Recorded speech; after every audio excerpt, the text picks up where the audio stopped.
Revilla Jr. sumuko sa Philippine National Police kagabi kaugnay sa kaso ng flood control anomaly sa Bulacan. Former Senator Bong Revilla Jr. dinala na sa Sandigan Bayan matapos sumuko sa mga otoridad kagabi. Secretary Vince Dizon tumestigo laban sa 9 na opisyal ng DPWH Mimaropa. Office of the Ombudsman iginiit na pananagutan at hindi pagnanakaw ang pagsasauli ng pondo sa flood control. Reklamong impeachment laban kay Pangulong Ferdinand Marcos Jr. kulang sa ebidensya ayon kay House Assistant Majority Leader Zia Alonto Adyong. Vice President Sara Duterte tinawag na fundraising ang planong paghahain ng panibagong impeachment laban sa kanya. Maayos naman daw na nakapagpalipas ng gabi sa loob ng Campo Crame si dating Senator Ramon Bong Revilla Jr.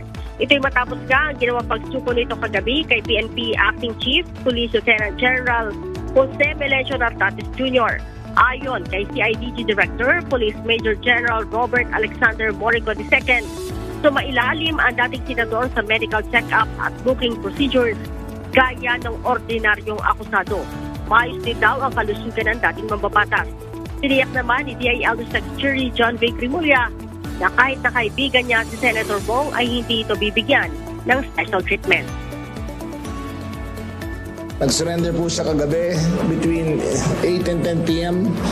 Nasa Facebook Live pa yon, so makikita niyo naman. Ella, kasabay ng pagsuko ng senador, ipinasurrender na din daw ang nasa 20 armas ng dating mambabatas na kinabibilangan ng 7 long firearms at 13 short firearms. At sa 7 akusado Ella sa maanumalyang flood control project sa Pandi, Bulacan, 6 na ang hawak ng mga otoridad, kabilang nga si Revilla. Pasado alas 10 ng umaga nang mismong dalahin ni Secretary of Interior and Local Government John Victoria si former Senator Bong Revilla Jr. sa Sandigan Bayan 3rd Division. Kasama ni Revilla ang kanyang pamilya nang dumating sa anti-graft court para sa mga prosesong gagawin pagkatapos niyang sumuko sa mga otoridad. Samantala, sa ibang kaso naman ng substandard flood control project sa Oriental Mindoro, tumestigo si DPWH Secretary Vince Dizon laban sa 9 na DPWH officials ng Mimaropa na humihiling na makapagpiyansa sa kaso rin na malversation. Ayon kay Secretary Dizon, kumpiyansa sila sa mga ebidensya na kalap na makakapagpatunay na mayroong nayaring anomalya sa ilalim ng mga opisyal na ito. Inaresto ng National Bureau of Investigation o NBI sina Bryce Erickson Hernandez, dating Assistant District Engineer ng DPWH Bulacan, at JP Mendoza, dating Construction Section Chief sa Senado kagabi. Ang pag-aresto ay base sa warrant of arrest na inilabas ng Sandigan Bayan 3rd Division kaugnay ng isang umano'y ghost flood control project sa Bulacan. Ayon kay Senate President Tito Soto, pinayagan niya ang pagsilbi ng warrant at ipinaalam na rin ito sa Senate Blue Ribbon Committee. Nauna nang nakulong sa Senado ang dalawa noong nakaraang taon matapos umanong magsinungaling sa pagdinig ng Blue Ribbon Committee tungkol sa mga irregularidad sa flood control project.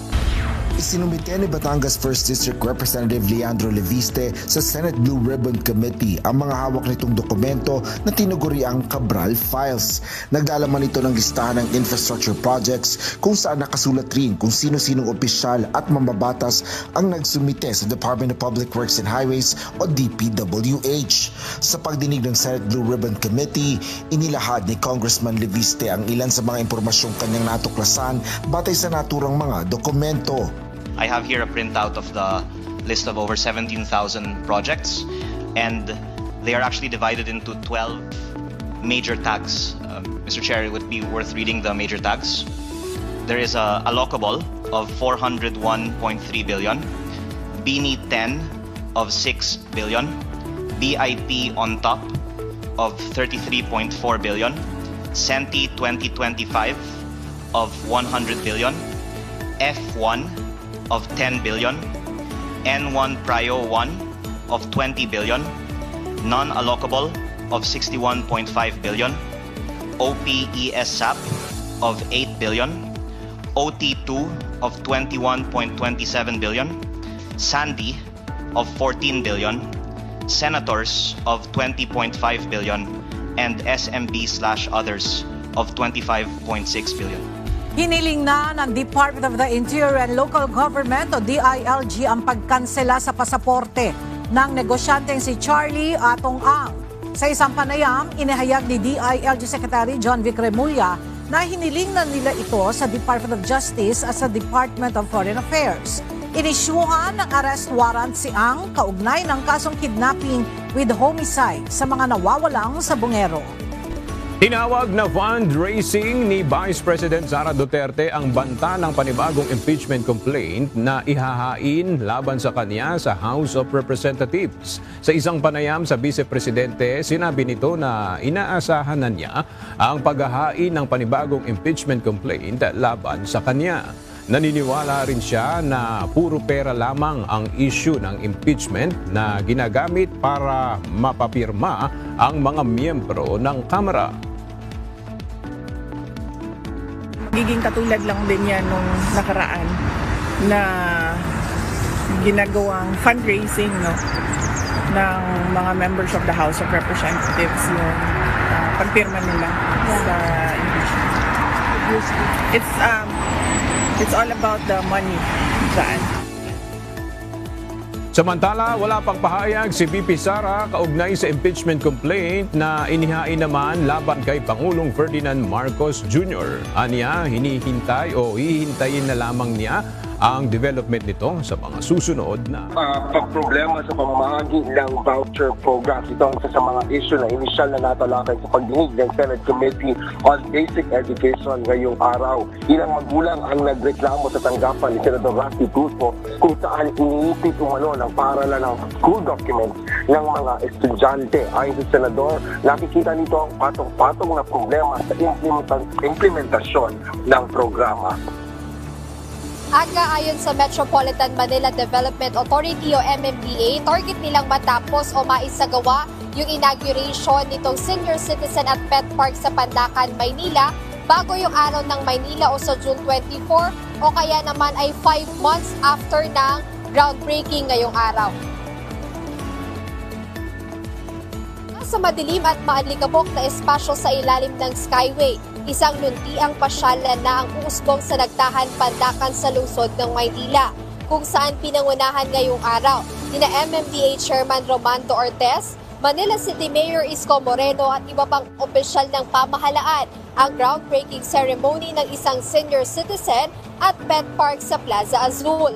Tanghali. Ayon sa Feebox, ito ay nagmula sa mga rockfall events at itong pyroclastic density current na nalulusaw, nagkakaroon sila ng mga small particles habang tinatahak itong dalisdis ng bulkan at ito ang dinadala ng hangin o tinatangay ng hangin papunta dito sa mga komunidad sa Legazpi City at sa Daraga Albay kagabi. Aga kagabi nga ay nakaranas din ng ashfall ang mga barangay na sakop ng bayan ng Legazpi City at Daraga Albay. Sa videong kuha sa barangay Mataanag, Legazpi City, makikita ang pag-ulan ng abo sa kanilang lugar. Sunod-sunod na mahihinang pagyanig ang naranasan sa Sultan Kudarat mula pa kaninang umaga kung saan umabot sa magnitude 5.2 ang pinakamalakas na naramdaman bandang alas 3 ng madaling araw kanina. Ayon sa Philippine Institute of Volcanology and Seismology o PHIVOLCS, naganap ang tectonic earthquake sa layong 44 na kilometro timog kanluran ng Kalamansig at may lalim na 2 kilometro. Naramdaman ang intensity 4 sa Kalamansig habang umabot naman sa intensity 3 at 2 ang pagyanig sa ilang bahagi ng General Santos City, Sarangani, South Cotabato at mga Karatig, lalawigan.